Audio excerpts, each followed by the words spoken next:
โอ้คนหลายขนาดพี่น้องเอ้ยผมพากลับเดินพี่น้องเลยนี่อยู่ที่เขมราชนะตอนนี้อยู่ที่เขมราชโอ้มื้อนี้คนกลับหลายขนาดพี่น้องเลยโอ้อยู่ในศาลาผมก็เต็มเลยนี่ล่อขึ้นรถเลยพี่น้องเลยรถออกตั้งแต่17 นาฬิกาจนถึง17:30เลยพี่น้องเลยนี่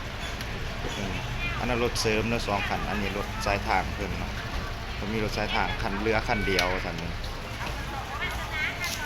นี่เจ้าเริ่มขึ้นรถกับพี่น้องเลย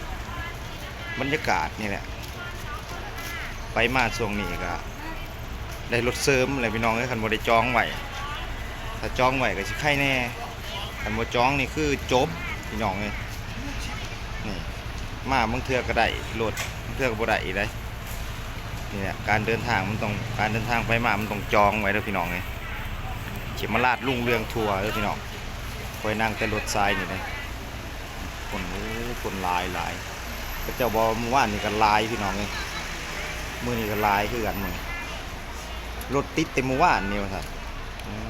บรรยากาศประมาณนี้แล้วเนาะพี่น้องเนาะ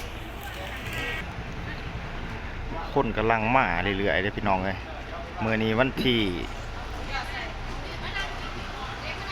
3แล้วพี่น้องมื้อนี้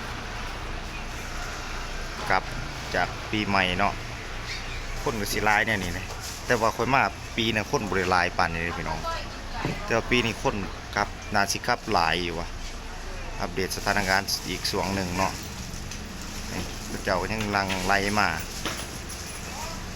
นี่แหละหยุดได้หลายมื้อเนาะพี่น้องก็ต้องกลับบ้านกับซ่องเฮาคือเก่าหั่นแหละคือในบ้านเฮามันก็ถึงสิหยุดหน่อยหยุดหลายก็มีความสุขเนาะพี่น้องได้กลับมาเห็นครอบครัวความอบอุ่นนี่แหละชีวิตคนบ้านนอกเฮาชีวิตคนอีสานบ้านเฮา